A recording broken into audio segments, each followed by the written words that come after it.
Hello guys, welcome back to our channel. আমি অর্পিতা, জিত অর্পিতা লাইফস্টাইলে তোমাদের ওয়েলকাম। তো আমি আজকে করেছিলাম শ্রাবণ মাসের দ্বিতীয় সোমবার।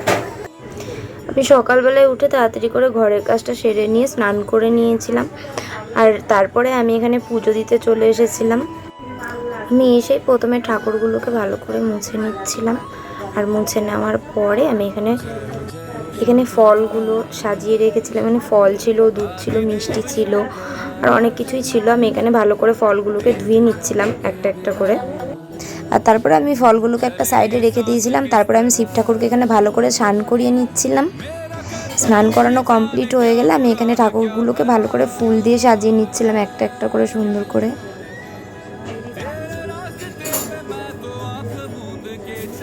এই দেখো আমি এখানে সাজিয়ে নিচ্ছি। আমি শিব ঠাকুরটাকেও লাস্টে সাজিয়ে নিয়েছিলাম,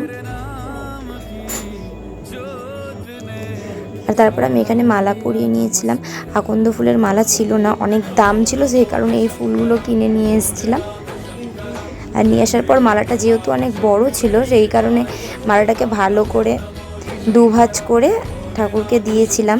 আর তারপরে আমি এখানে আরও যে ফুলগুলো ছিল সেই ফুলগুলো দিয়ে দিয়েছিলাম, কিন্তু অত চাপ নিতে পারছিল না বলে একটা একটা করে বারবার করে পড়ে যাচ্ছিল। তারপরে আমি এখানে জল ঢেলে নিয়েছিলাম, আর জল ঢেলে নেওয়ার আগে আমি এখানে একটা কলাও দিয়ে দিয়েছিলাম, ফলও দিয়েছিলাম, সেটা দেখানো হয়নি। আমরা একবারে জলটা ঢেলে নিয়েছিলাম, আলাদা আলাদা করে আর ঢালিনি। আর এই দেখো আমার শিব পুজো কমপ্লিট। তারপরে আমি এখানে ধূপকাঠি ধরিয়ে নিচ্ছিলাম। ধূপকাঠি দেখাবো বলে আমি প্রথমে আগে জলটা ঢেলে নিয়েছিলাম, তারপরে ধূপকাঠিটা ধরিয়েছিলাম। তারপরে আমি এখানে ঠাকুরকে ধূপকাঠি দেখিয়ে নিয়েছিলাম, আর দেখিয়ে নেওয়ার পরে আমি এখানে মোমবাতিও ধরিয়ে দিয়েছিলাম। আর এই দেখো আমার ঘরের পুজো কমপ্লিট। এবার আমি যাব মন্দিরে পুজো দিতে। আর এই দেখো তার মধ্যেই শুরু হয়ে গেছিলো বৃষ্টি। সকাল থেকে মেঘলা মেঘলা ছিল, আর বৃষ্টিটা এই সময়তেই নেমে পড়েছে। এদিকে আমি একটা বাটির মধ্যে ফল, ফুলের মালা, যা যা দরকার আমি সব সাজিয়ে নিচ্ছিলাম, ধূপকাঠি, মোমবাতি সব কিছুই। আর দেখো এখানে আমি বেলপাতাও নিয়ে নিয়েছি। আর তারপর আমার শাশুড়ি আমাকে এখানে শাড়ি পরিয়ে দিচ্ছিল। আমি নিজে শাড়ি পরতে পারি না, কিন্তু শাড়ি পরাতে পারি। আর তারপর আমি এখানে মেকআপ করে নিচ্ছিলাম হালকা করে, খুব বেশি নয়। এদিকে আমি রেডি হচ্ছিলাম, আর এদিকে ও রেডি হয়ে গেছিলো। তো এই দেখো আমরা দুজনেই রেডি হয়ে গেছি। আমার আগে ও রেডি হয়েছে, আর আমার এখনও মেকআপ কমপ্লিট হয়নি।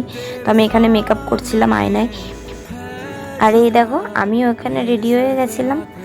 সারাদিন উপোস করে দেখো আমার মুখটা কীরকম শুকনো শুকনো লাগছে। এমনিতেই আমি শুকিয়ে শুটকি মাছ হয়ে গেছি। আর এই দেখো এখানে বৃষ্টি পড়ছিল, তবু আমরা বেরিয়ে পড়েছিলাম ছাতা নিয়ে। বাড়ির কাছেই আমাদের মন্দির, সে কারণে কোনো প্রবলেম হয়নি। তো এই দেখো আমরা এখানে মন্দিরে চলে এসেছি।